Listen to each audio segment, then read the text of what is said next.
welcome back to my channel. I asked and you guys answered. You wanted Muay Thai tutorials. Obviously you can do at home, especially while a lot of you, your gyms aren't open yet. And a lot of you, only a select few of you have your gyms open, but most of you are still at home. So I'm here to give you guys something new to work on, something exciting, new to try. And I'm going to be doing weekly combos for Muay Thai. So things that you can learn, obviously get good at. Then if you want to go and take a class somewhere, you already know what you're doing. You just get in there. But it's also not just for the workout, but also the self-defense part of it. Learning how to move, learning how to defend yourself if you're in a situation, and it also builds that confidence. So if you are in a situation, you have that confidence that you can either protect yourself or you can get moving. You can move out of that situation. So it's good just to have this, I think every woman should have the fundamentals of some kind of martial arts or Muay Thai, boxing, wrestling, BJJ, whatever it is, because it's not just the workout, it's not just a sport, it's not just an art, it's also for self-defense. This week we are just starting with the basics. So it's going to be 1-2, which is your jab and cross. And we're also going to be breaking down your stance. First things first, I love you. A lot of you guys are going to have to find what your lead is. Now I am regular. So regular is left foot forward. Regular is left foot forward. Southpaw is right foot forward. Really, if you're snowboarder, wakeboarder, surfer, if you have ever done any of those, you're gonna know which is your lead foot. Play around with it a little bit, see where you're comfortable with. I train both ways, but I mostly train regular. I'm southpaw. Once you have your lead down, we're gonna break down the stance. Now, when you guys are actually taking this seriously and you wanna train the correct way, you don't wanna be squared up to where you are punching. You don't wanna be like this. You want to rotate a little bit. You're gonna be at like a 90-degree angle, just like this, and your chest is going to be forward. You're not gonna be super wide like this.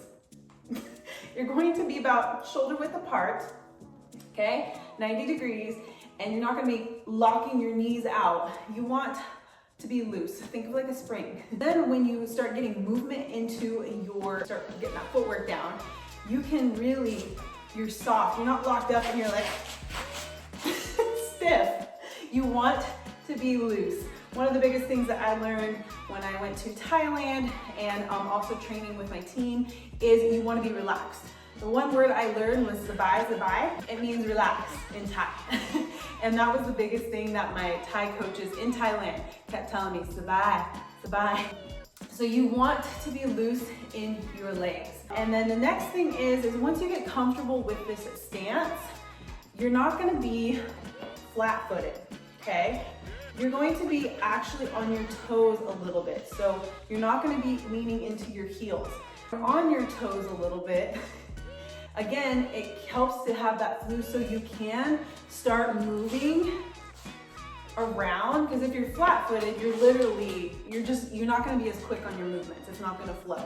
Well, breaking that down, you're going to be nice and relaxed. It's going to be a 90-degree angle, your chest forward, soft knees. So see how this looks? You want to be just like that, okay? So we got that down. So you're going to be practicing that. Once you have that stance down, then you start moving, you do your footwork. So today we're just going to focus on moving forward and back. It looks like is you're going to be here. Now I want you to already practice with just having your hands up here, okay? So the movement looks like this. So we'll just do step. So remember, off your heel just a little bit, not super tippy toes, just a little bit. And you're just keeping this correct stance just like this, and you're moving forward and back. Now, I'm not taking big steps into these movements. So I'm not like this, moving back and forth. It literally is a really small movement. So you can see how it's just like this. So see how that movement is very slight. Once you get that down, you can see how you can start getting that movement. But if you're doing big steps, you kind of just lose that you literally lose the correct form for your stance. So we're just gonna be focusing on moving forward, nice and slow, back. Slow, forward, back. Keeping that hands up by your face, just practicing that. So you're gonna practice this. Once you have that muscle memory down, then you can start adding your punches. We're gonna focus on your punches. This is a jab, is forward. Your lead hand, lead leg this is your jab. Cross is what's coming from behind. Okay, that is your second. So 1, 2, jab, cross. So when you are doing your jab, your 1, you want to extend forward. So when you're extending forward, your shoulder is coming up to your chin just a little bit, kind of tucking into there. So what it looks like is extend, back, extend, back, extend, back. So see how I'm extending my shoulder out? It gives you more length, okay? And I'm not bringing my face into that punch. You want your punch to do all the work, keeping your head, chest, everything up. Because if you're actually training correctly, if you're trying to punch somebody, you don't want to be in their range. You want to try to get them without them getting your face, because it will happen. I've been punched in the face quite a few times. And you learn from that. Once you're here and you extend, you're not doing short punches like this, okay? You don't want to develop bad habits right off the bat. I know this, I had developed bad habits, and I was always short with my punches, and I had to retrain my mind and my body to elongate my punches, and it took time. So you want to do these correct right off the bat. So you want to extend out with that shoulder, okay? And when you're throwing your jab, you are actually stepping a little bit into that movement. So punching and coming back, punching, coming back. Always bringing your hand back to your face. This one always stays up, protecting your face, but this one is out, in, out, in, out, in. You want to get in and out, because if you are punching, trying to hit something, you want to get out of there as quick as you can before someone can get you. Okay, so you'll practice that. You got your stance, you got that movement down, now you're adding that jab. And now you're just practicing that movement. So stretch, stretch, stretch, extend into that punch. And it's all just thinking like your fists are attached to your feet. So as you're moving, as you're punching, your feet are going with that and you're coming back. So now we got the one down, a little out of breath. We're doing our second, so we're doing our cross, our 2. This is another important one. When you're throwing your cross, your hip actually is rotating with that punch. The reason being is if you're just punching, so we'll watch this. If you're just punching, so you can see how I'm kind of reaching the bag right now. If you're just punching without rotating your hips, you're shortening your punch. Now, if you get your rotation of the hip in there, see how longer my reach is with that punch? So no rotation, rotation. No rotation, rotation. No rotation, rotation.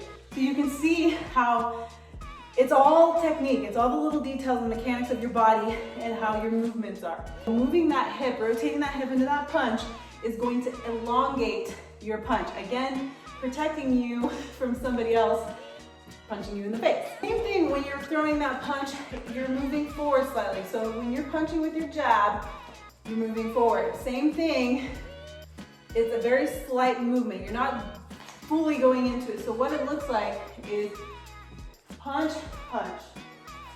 1, 2. 1, 2. 1, 2. 1, 2. 1, 2.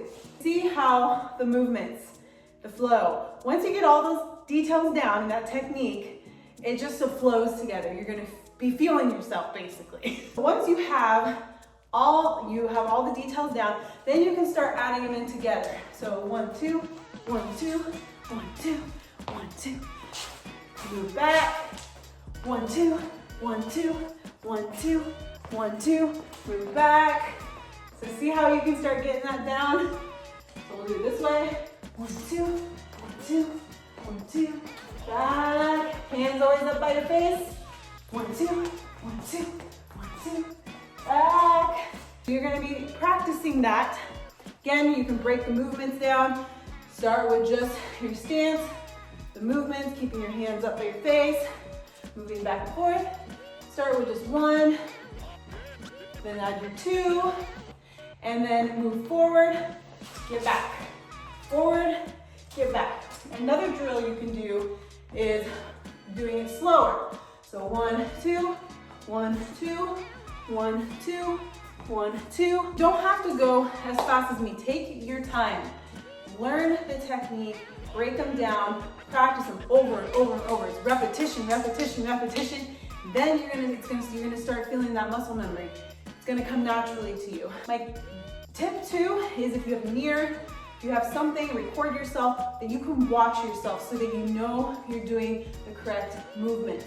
Otherwise, you could be doing something, you might feel it might be right, and then you learned it that way, and if it's not right, then you have developed that habit.